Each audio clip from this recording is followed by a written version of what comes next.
Holding human traffickers accountable. The I-Team's 9-month-long investigation into child sex trafficking in the Bay Area continues today, and we're now getting an exclusive look at men accused of paying for sex with a minor answering in court. I-Team investigator Kylie McGivern joins us now to show us what investigators look for on the street to build their case. She joins us now in studio. And Kylie, I'm excited to see this piece because you guys are really showing us things that most of us would never really see or even really think about. Well, that's what we're trying to do, bring people an inside look at the realities of how this is playing out in our community. And one of them in Hernando County, we had the only camera inside a courthouse as 9 men came forward to answer for human trafficking charges.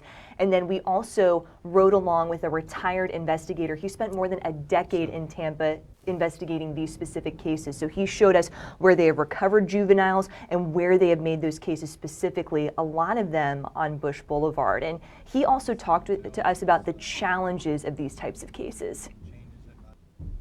Without a victim, there's no crime. It takes a lot for these victims to, one, trust law enforcement and feel that you're going to help them get out of a very, very bad situation.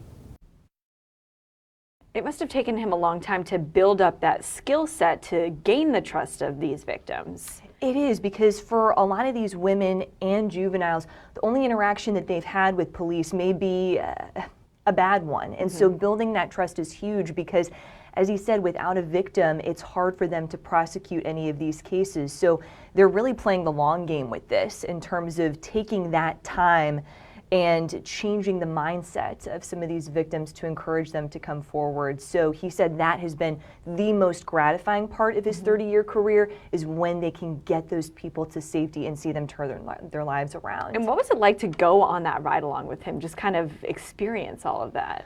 Well, it was, people that do this, they kind of say, oh, it's not a big deal, hey, we noticed this over here or that, but they do this day in and day out. So especially some of our photographers also went out with Mike on another ride along, and he said, hey, see that guy over there? Hey, see this girl? She looks younger. Did you see that signal this person just made? Let's go check this out.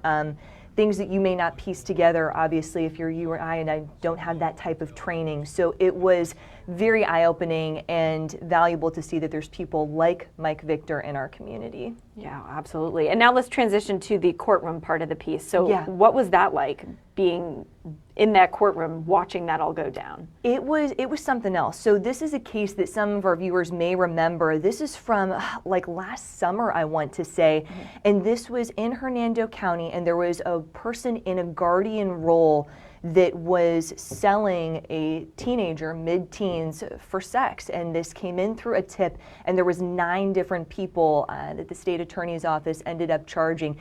And the thing is, when we talk about how there is a whole age range and not a one-size-fits-all, these defendants were anywhere from their 20s to 70s. Wow. And so to see them in court, we're talking, people with a fire department, retired postal worker, a restaurant owner, this is what we're seeing. And to see many of them in court with their families, that is a case that remains ongoing, but obviously very serious charges. So that was something else to see that. And when we talk about that average buyer, we spoke with Corporal Alan Wilkett. He's out of Pasco County to say, here's what the typical looks like.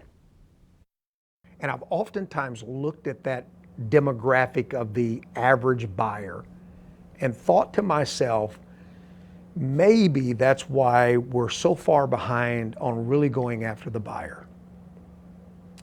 Because if we're going to really do this, we have to make a commitment to it. And that means I don't care who you are, how much money you make, and what position you're in. You don't have a right to buy it here in Florida.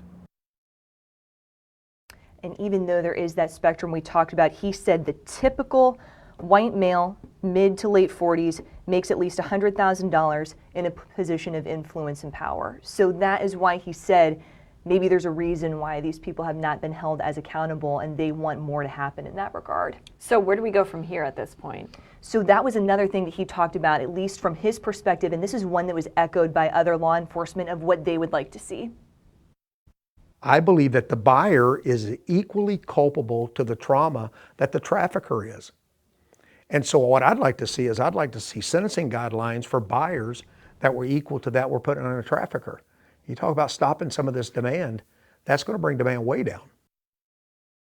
And then Mike Victor, who we did the ride along with, he said, you know, I would like to see tougher penalties than just probation and a fine. And at least one of the defendants in the case we mentioned in Hernando County, looking through the court records, we saw that one did get off on probation and has to pay a fine. And so they're wanting to see less of that because, as they said, if there are not the buyers, the industry doesn't have the same amount of money flowing in. Exactly. All right, Kylie, thank you so much. Your piece airs tonight on ABC Action News at 11.